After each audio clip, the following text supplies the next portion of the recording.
Hi, welcome to I think it's the 20th Arbitration Bootcamp session. This one's on defaulting parties in arbitration. It's actually a very important topic because it's usually, but not always, the respondent who is not participating in the arbitration, and the claimant will want to move the arbitration forward.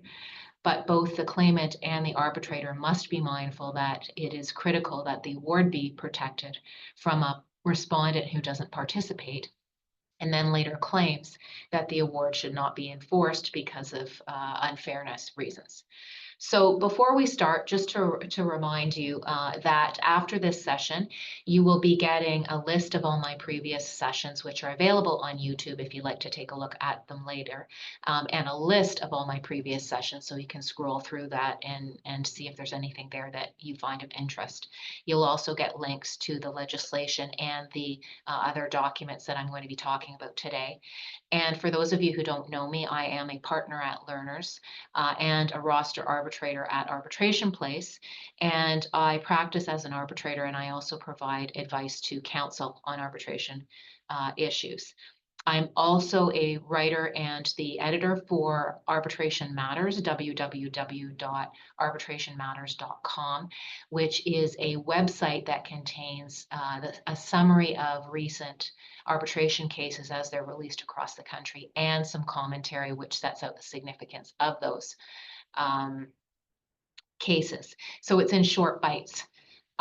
You will have an opportunity to ask questions today. I've got the Q&A box up, and I'll try to take a look at it as I give my remarks. But if I miss something, I will have some time to do it at the end. My promise is always to get you out in an hour, and so I'll try to spend about 45 minutes on my remarks and give about 15 minutes for questions. So let's start. The topic is defaulting parties, how to get results without risking the final award. And I think where I'd like to start is comparing what happens in litigation when a party defaults and what happens in arbitration, because they're very different. And many of us have the litigation context. And so it's really important to emphasize the difference between what happens in arbitration. So here are some of the distinctions. And I'm going to be talking about litigation in Ontario, and so the Ontario rules, because those are the ones that I'm familiar with. I won't be shocked if there are similar regimes in other provinces. So where the plaintiff is in default in litigation, the defendant can bring, when the plaintiff, did I say that, is in default in litigation, the defendant can move for dismissal for delay, which we all know is extremely difficult to get. And what normally happens is the court will impose a timetable to keep the action moving, because the courts are very interested and motivated to get a matter heard on the merits. And that's also the case in arbitration, but the process for getting there is a little bit different. In Ontario, there is a 5-year period after which, if the action's not set down for trial, the court will dismiss it for delay. In my experience, that really doesn't happen all that happen that often. Again, if the parties enter into a timetable, the matter can get back on track and the matter will not be dismissed for delay. So that's what happened when the plaintiff is in default. When the defendant is in default. In Ontario, plaintiff may bring default proceedings where a defendant fails to deliver a statement of defense, or where a defense has been struck, and the plaintiff can get default judgment. And that can happen quite easily and summarily.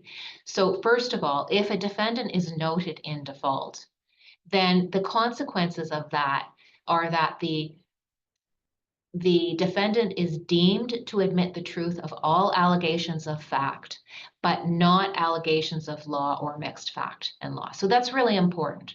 A defaulting defendant is deemed to make certain admissions, may not take a further step in the proceeding, for example, delivering a statement of defense. The only step the defendant can take is to try to set aside the noting of default. And the defendant is not entitled to further notice. Again, very different process from what takes place in arbitration. Now, as an aside, I would say that very few courts are going to be sympathetic with a plaintiff who moves forward without giving notice, but this is what the rules provide. Then after a defendant has been noted in default, a plaintiff may actually obtain a default judgment over the counter, which means an administrative official in the office can grant default judgment without a hearing from either an associate judge or a judge. And this is possible in only limited circumstances. So, for example, when the claim is such that it shows, for example, a cause of action, and secondly, the damages can easily be calculated. So it wouldn't work, for example, in a misrepresentation case, but could in a breach of contract case where it's very clear what the damages would be for breach. So that's a relatively small category of claims. But what it means is there is some possibility that a judgment may be obtained against a defendant without that defendant taking any role in the proceedings and not being required to, or even having an opportunity to. The alternative to an over-the-counter type default judgment is a motion being brought by the plaintiff before a judge who will then decide if the pleadings themselves justify an order. And so the plaintiff must still prove its case, that there's a cause of action and that the evidence supports it. And the defendant may move to set aside the default judgment, but must provide an explanation. So the distinction, I think, between what happens in arbitration and in litigation is in arbitration, the defendant is provided with frequent opportunities to participate. And it's much more difficult to have an award given without the defendant's participation, although it is possible. And I'll talk a little bit about best practices to get there. There are obviously significant differences. Noting the defendant in default results in the defendant deeming to admit facts, and the defendant is not entitled to notice of anything further that happens in the action. And this doesn't happen in arbitration. Why? Because unlike litigation, arbitrators do not have inherent jurisdiction. They take their jurisdiction from the parties pursuant to their agreement. And because the parties cannot contract out of fairness rights, the arbitrator must be very cognizant and vigilant about ensuring that both parties maintain their fairness rights. And so the defendant, even if not participating in the arbitration, is still entitled to those fairness rights. And this is a policy decision that has been made in the legislation, and it makes sense. So what does the legislation say that supports what I've just said? So the arbitration acts in most of the provinces and the model law say something like the parties must be treated equally and fairly, and each party shall be given an opportunity to present its case and respond to the other side's case. The language may be slightly different, for example, in the model law or the new BC Act, but the idea is the same. The defaulting party, even if that party is not participating, must still obtain the right to be treated equally and fairly and have the opportunity to present its case and to respond to the other side's case. The remedy for failure of the arbitrator to ensure that these rights are protected is a set-aside application. And one of the grounds under the set-aside provision in the domestic and the model legislation and the model law is that the applicant was not treated equally and fairly and was not given an opportunity to present its case or to respond to the other side's case. It is expressed in the arbitration legislation that parties cannot contract out of these rights. So for example, in the Ontario legislation, there's Section 3 of the Act, which sets out the various rights and provisions that parties cannot contract out of. And one of those rights is to be treated fairly. And although the other legislation doesn't necessarily follow the Ontario rule of itemizing specifically the matters that the parties cannot contract out of, the same principle applies. Parties are entitled to be treated equally and fairly and have the right to answer the other side's case and present their case, no matter whether they participate at all. And this is something that they're entitled to throughout the proceeding. Can the parties avoid these rights and obligations by moving to the court when a party does not participate? And I think you'll know from what I've just said that that is not possible. The court will respect the fact that the parties have entered into an arbitration agreement where their dispute will be resolved by an arbitrator. But there is an implied agreement that the parties to the arbitration mutually agree to proceed with arbitration diligently and quickly. And some rules even provide that there's a duty to cooperate among the parties, and that's express. And in the BC Act, for example, the party must not willingly do or cause anything to be done to delay or prevent an arbitral award being made. So there may be cost consequences in arbitration for a party that isn't participating or isn't cooperating. But the arbitrator still deals with that issue, and the matter doesn't go through the courts. It's really difficult for a party to establish that there's been a complete repudiation of the arbitration agreement or a waiver of the right to arbitrate. In both of those situations, a matter would proceed through the courts if the other side were to commence an action. But that's a very high standard. And simply not participating without anything more doesn't constitute a waiver or a repudiation. So there is a recent case in which a party did not did put in a statement of defense in the action and then moved to strike the defense, which the court found was a waiver of the right to arbitrate. And so the matter proceeded by way of arbitration.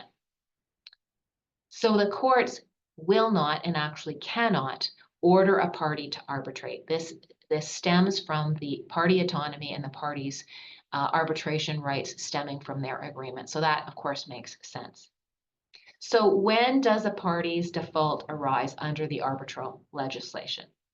So in the Ontario and Alberta Acts, where a claimant does not submit a statement or a pleading in court process within a stipulated period of time, the tribunal may dismiss the claim unless the defaulting party makes a satisfactory explanation. So if the claimant itself is not prepared to proceed with its own arbitration, the arbitrator has the jurisdiction to dismiss the claim unless there's a reasonable explanation, which means that before the arbitrator does so, the arbitrator should be seeking an explanation from the claimant before terminating the arbitration.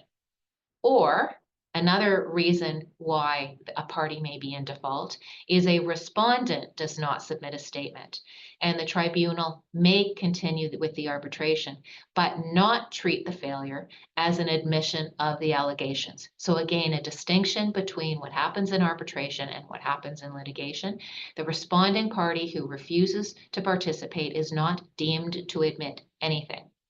And what that means is the party who fails to appear or adduce evidence will still perhaps suffer the result of the arbitration proceeding and an award being issued, notwithstanding their lack of participation. And the award will be based on the evidence which is adduced. And the model law and the BC Arbitration Act are very similar as well. If a party without sufficient cause fails to appear at an oral hearing or produce documentary evidence, the tribunal may continue the proceeding. And this is actually something I think that is a more modern approach to arbitration. In earlier times, maybe even 10 years ago, there was a lot more hesitance about the ability of arbitrators to proceed in faced with the failure of the respondent participation. So what is the significance of all of this? The first thing is, if you're faced with this situation, you must go to the applicable legislation because each of the acts is slightly different. And the significant point for the claimant is the claimant must still prove its case, because the arbitrator will make the decision based on the evidence before it. So just because the respondent is not participating doesn't mean that the claimant has any less an obligation to deliver its evidence in the hopes that that will be sufficient to obtain an award. So again, this is very different from litigation, in which the defendant should be noticed, should be given notice throughout, as well as of the risk of the arbitration proceeding and an award being obtained. And the claimant must understand that simply because a respondent doesn't participate, that this is not a slam dunk. They must still prove their case.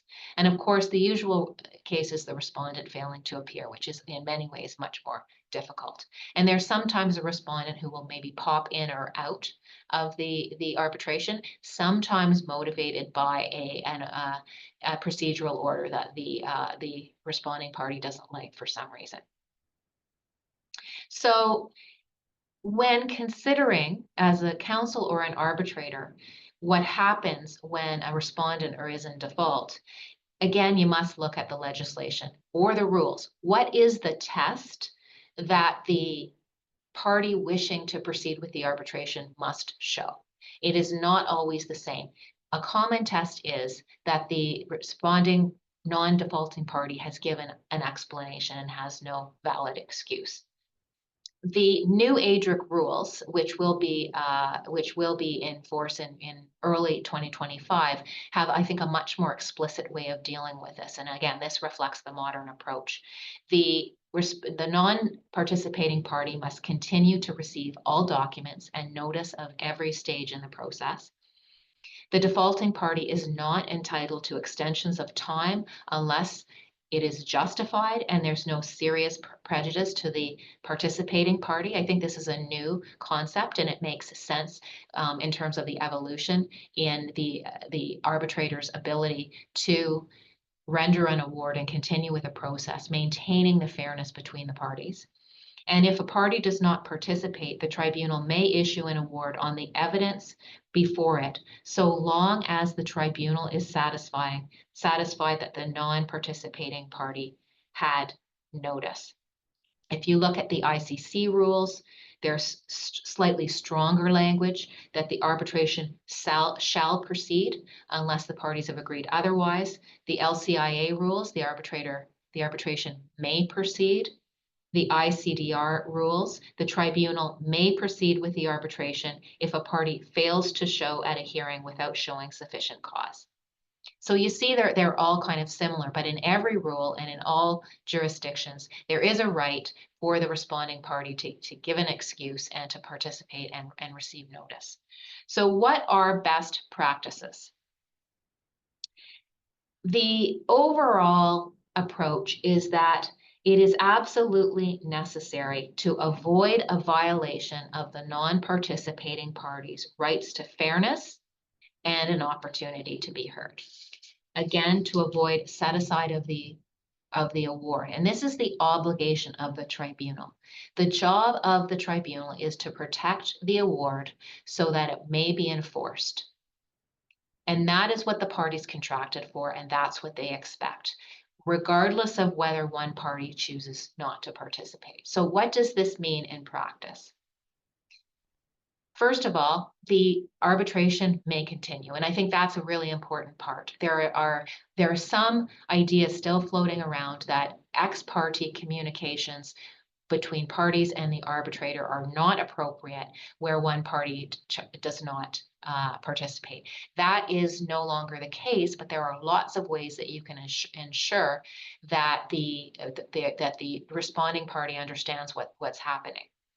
So, for example, there may be communications would take place via email, or there may be recordings of Zoom case conferences, that sort of thing, and then the recording then goes to the responding party.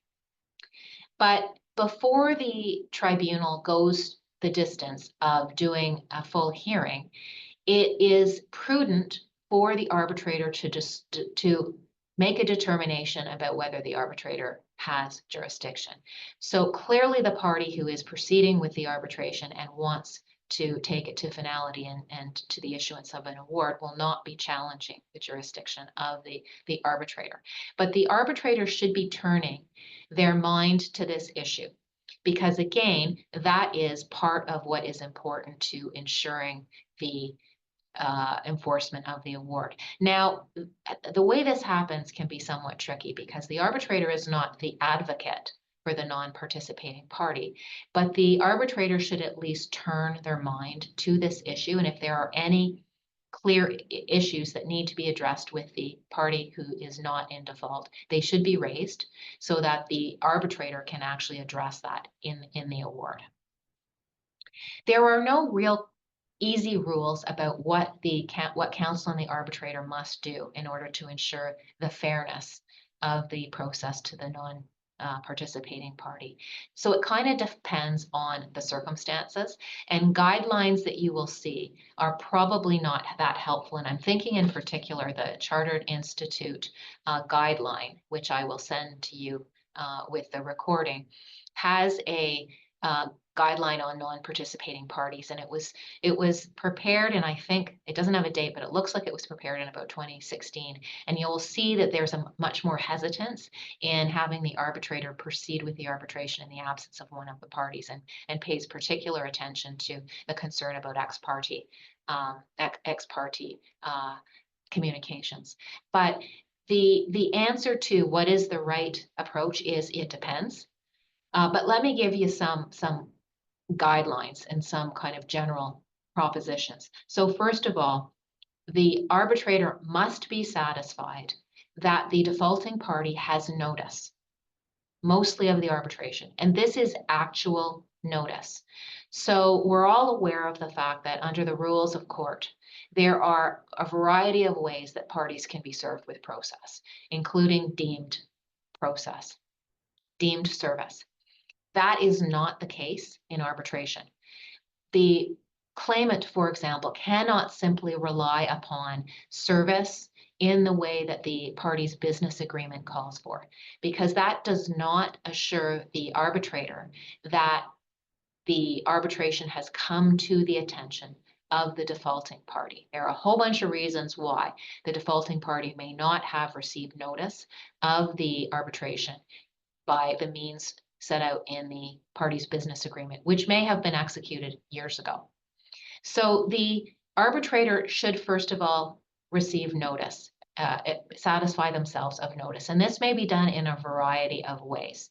There may be records of, for example, registered letters, when they were sent, the record of what happened to them, couriers, the record that a person identified it as someone who resembles the party, accepted it, and on and on and on. And some of those measures may not be sufficient on their own.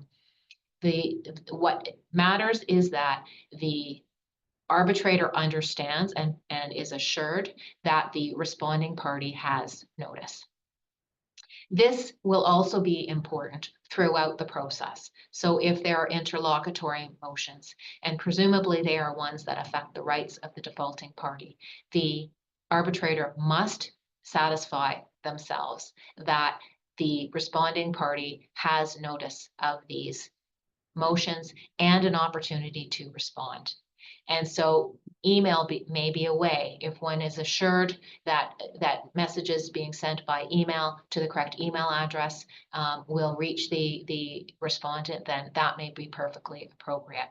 But you can imagine that this process may somewhat get bogged down by the need to make sure that every point in time, the non-participating party has a notice of what's taking place, has an opportunity to respond. And if those elements are met and the defaulting party still does not participate, the matter may go ahead. But you can see that a claimant may get quite frustrated at the pace of the arbitration in light of all of these requirements. And so it's really important as the arbitrator to educate counsel and the parties that this is all to satisfy them that the non-participating party has notice, and when an award is obtained, that award is ironclad. So despite the frustration, the long game is an award that's going to be enforceable. The arbitrator will also probably want to know if there's a valid excuse for non-participation, and that may be something that only the claimant can offer.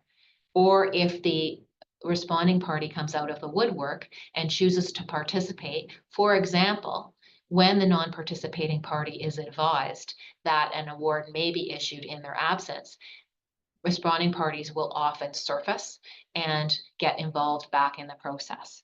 And so it's absolutely essential, depending on how far along in the process it is, that the tribunal understand the reason that the responding party failed to participate. If it's not, well, I didn't receive any notice of this arbitration, it's I received notice, but that's a really difficult situation for the arbitration tribunal. And I'll talk about a few cases at the end of my remarks where parties failed to participate and the significant consequences that resulted. So the arbitrator must understand why the party did not participate, and that itself may lead to certain consequences, which may not always favor the non-participating party. The importance of recording all of these efforts cannot be understated.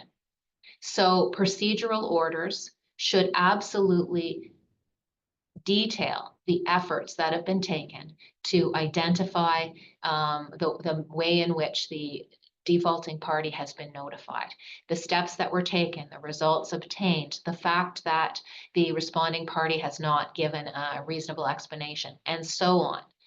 Those procedural orders offer protection to the award. In the final award, those steps should form part of the procedural history of the award. All of this with a view to making sure that if the respondent who is not participating seeks to challenge the award, the enforcement of the award, that information will be before the judge who is hearing the matter. The process for actually hearing interlocutory motions where there is a non-participating party can be challenging. And again, this raises the issue of ex parte communication. So is it wise to have a case conference via video? Again, it depends. Should all communications take place in writing, copied to the responding party? I would say as many as possible, with an opportunity, again, for the non-participating party to respond. So if there is an issue that needs to be resolved by the arbitrator, which is fairly informal, the responding party must get notice of it and must be given an opportunity to respond. And again, that should be recorded. The non-participating party should even be offered the opportunity to respond to timetables. So it's important to know that that person's schedule, for example, has been considered when timetables are set. And one of the cases I'll talk about at the end, for example, says, well, the defaulting party it wasn't available when the hearing was going to take place. And of course, that's not a sufficient answer to not participating in the hearing at all, but it's something that the tribunal will want to ensure. And again, the claimant must be advised of its evidentiary burden. The reason that all of these things are so important is clear, but what it also shows is the flexibility that will be necessary on the part of the arbitrator and of counsel, because one can never predict what's going to trigger the responding party to re-engage and what positions the responding party will take as a result. So it's difficult, for example, to plan very far in advance in this kind of a proceeding. At first procedural meetings, it's very common to set dates for the final hearing and then move back, making sure that all of the process that the parties want or that the tribunal orders can be dealt with in that timeline. probably can't do that where a defaulting party fails to show, for example, at the first procedural meeting. It's probably more likely that the procedural meetings will take place where each step follows the last, but it's difficult to plan further ahead. So what are some things that result that you may not have thought of from this practice? When the non-participating party learns that an award may be issued, notwithstanding their lack of participation, that may re-engage them. And I've seen that a lot. But it also may affect the way the claimant puts in its case. It may be that the claimant was hoping that the respondent was going to have some evidence, for example, in the way of documents, that would help bolster the claimant's case. Now the claimant needs to reconsider its case, and maybe it doesn't proceed with all aspects of its case because it's not certain that it will be able to establish them. Maybe it wants to proceed anyway in case the respondent chooses to re-engage. So there are strategic issues that the claimant will have to consider, and it's rarely the case that a claimant can't support its case at all. But you can imagine that if the claimant was proceeding with a tenuous claim, that may well affect whether it decides to proceed at all. Again, the claimant, the non-participating party who claims that its rights were prejudiced will have to establish that if this goes to a court on a set-aside or even an opposition to enforcement. So everybody in the process must understand the ultimate gain and also the burden that the defaulting party will have to establish in order to show that its rights to be treated fairly have been violated. So this also raises some other questions, mostly about the role of the arbitrator. How far does the tribunal go to test the evidence of the claimant in the absence of a responding party in what is still an adversarial process? And this is something that arises, for example, when the tribunal considers the jurisdiction issue. There's really no party on the other side to cross-examine the witnesses for the claimant. And so how far should the arbitration tribunal go in asking questions about the evidence of the witnesses? And surprisingly, the case law allows a fair bit of intervention on the part of the arbitrator, but those cases provide for a situation in which both parties are present. So it's really difficult for the tribunal to really know how far to go, and it's a huge consideration, and I don't know the answer to it. So the tribunal must not simply accept the evidence of the witnesses of the claimant, and that's a big challenge. What about dealing with any objections raised by the participating party, for example, with process? An objection that, for example, the tribunal is going too far. So these are challenges. I don't have answers to them. Again, it depends. So I don't see any questions in the Q&A. So maybe what I'll do now is I'll just talk about two cases that I think really do demonstrate the importance of responding parties participating. So and there's some salutary language for lawyers here too in both cases. So the first one is Vanhoff against Blocker and Vanhoff against Blocker Acquisition, a 2021 case of the Ontario Superior Court, and it's a domestic case. And here, the dispute arose out of an asset purchase agreement, an allegation that there was a breach. The purchaser commenced an arbitration, and the sellers refused to participate in the arbitration, but they appealed the final award. The appeal was dismissed. So the Arbitration Act, Section 27(3), the Ontario Act says that if a party fails to appear at hearing or produce documentary evidence, the tribunal may, unless the party offers a satisfactory explanation, continue the arbitration and make an award on the evidence before it. So here, the sellers refused to sign the terms of appointment of the arbitrator, but they filed material, were notified of the hearing dates, and then failed to show. And they believed that because they had not signed the terms of appointment, that the arbitration could not proceed without them. And this was under the ADR chambers rules, and the court hearing the appeal found that the arbitrator was entitled to find that the non-participating party was deemed to have accepted the terms of appointment, and the arbitrator could have proceed.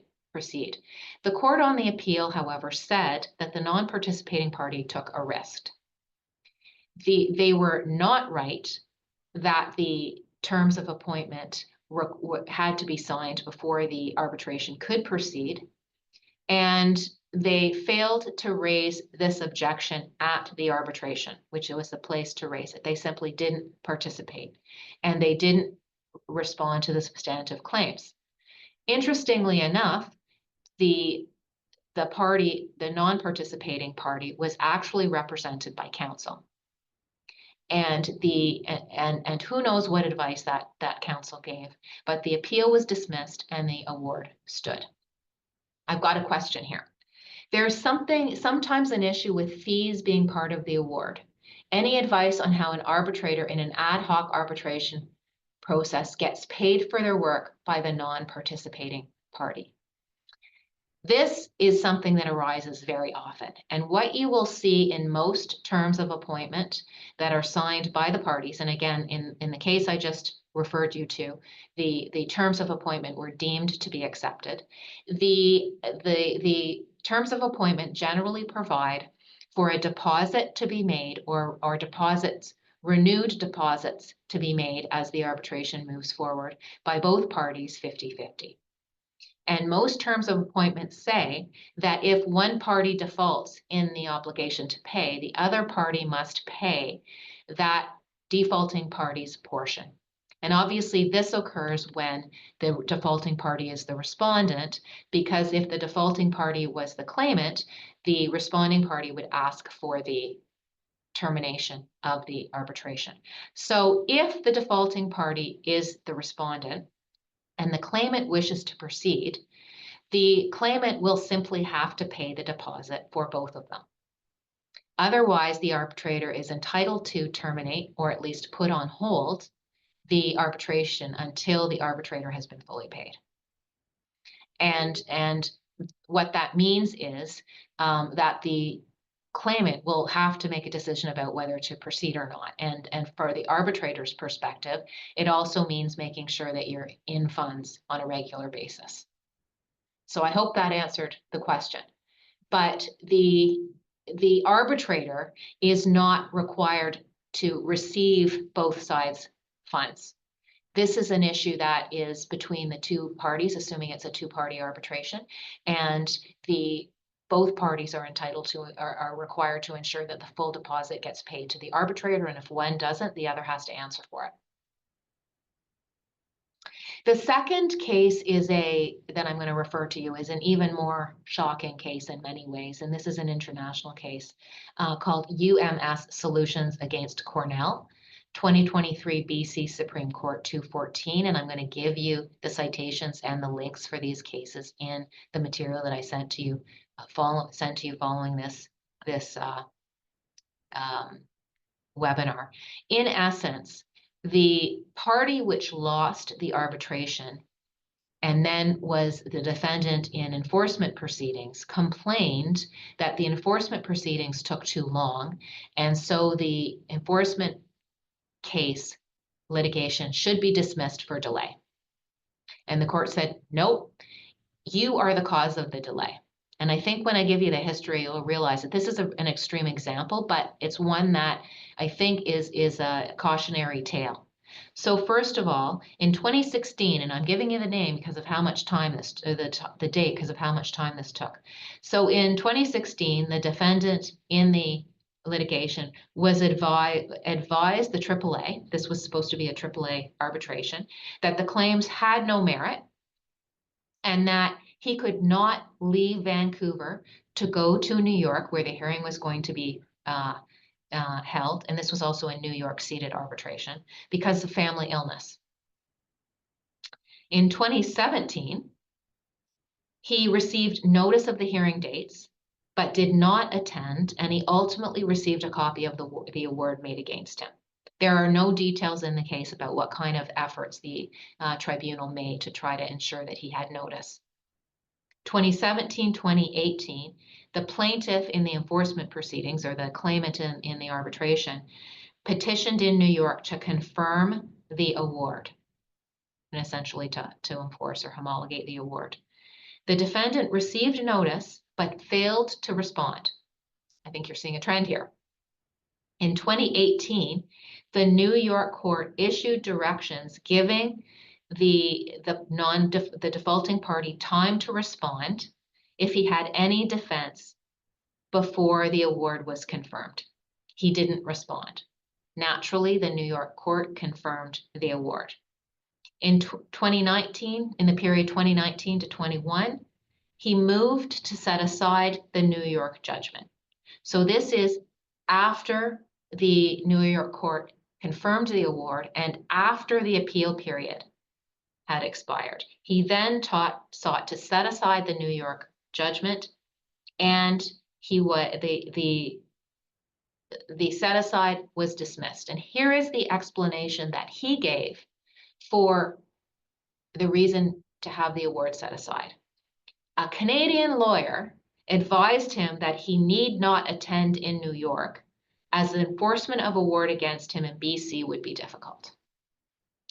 The lawyer said the proper time to challenge the award was when enforcement efforts were in Canada. And his explanation was that he had a good defense, but he didn't want to spend money traveling to New York to face meritless proceedings. So I hope you're gasping at this point, not only at the delays and the failure to participate, but also the fact that a lawyer provided him with this advice. So then, rather than have the award enforced and pursue a remedy through the New York Convention, the plaintiff claimant in the arbitration sued in BC to enforce the New York judgment. And this is the litigation that the defendant sought to have dismissed for delay. He refused to participate in discovery for 1.5 years. He then moved for dismissal for delay, and part of his argument was that the plaintiff ought to have moved for enforcement through the New York Convention, and by bringing an action, he had moved in a circuitous fashion, which increased the delay. The motion was dismissed, and the court found that his prejudice was caused by his own failure to participate in the arbitration. Not a surprising result, but I think it really emphasizes the fact that after a respondent has been given notice of a proceeding, the claimant is entitled to the arbitration which the parties contracted for. And that may mean that the defaulting party has an award issued against it, and depending upon the circumstances, that may be it. That award may be enforceable. So I don't have any other, it's 12:44, I don't have any other questions. I'll give you a few minutes, and in the meantime, I'll tell you what's coming up in the next session. So on November the 17th, at noon, that's the next Arbitration Bootcamp. My topic is things you may not have noticed in the Arbitration Act. And it will cover legislation across the country and in the model law. And the reason I decided that this would be a good topic to cover is when I'm working on an arbitration, I often find that when I flip through the act, I see things that I hadn't noticed before. And usually what we notice when we're reviewing the rules or the legislation, we really focus on the things that are relevant to the particular case that is before us. But there's lots of stuff in there that is often not noticed. And so I found a few gems that I'm going to talk about on November the 17th. After this session, as I've said, you're going to get a recording of today's session. You'll get a list of my Arbitration Bootcamp topics, so you can go back and view them on YouTube if you've missed them. And once again, I try to focus on practical issues rather than academic ones. So I'm hoping that today's session and all the other ones I've done on Arbitration Bootcamp are practical, give you practical advice on how and that you can use in your practices. As always, I welcome questions, even if you can't think of them right now, if you want to send them to me later by email. But I would also really like to hear from you about topics that I haven't covered, because I'm thinking of things that are, if I'd known then what I know now, kinds of topics, but I'm really focusing on my own experience. So if you're involved in something and you've got a question that you think it would be helpful for me to deal with in Arbitration Bootcamp, I'd love to hear from you.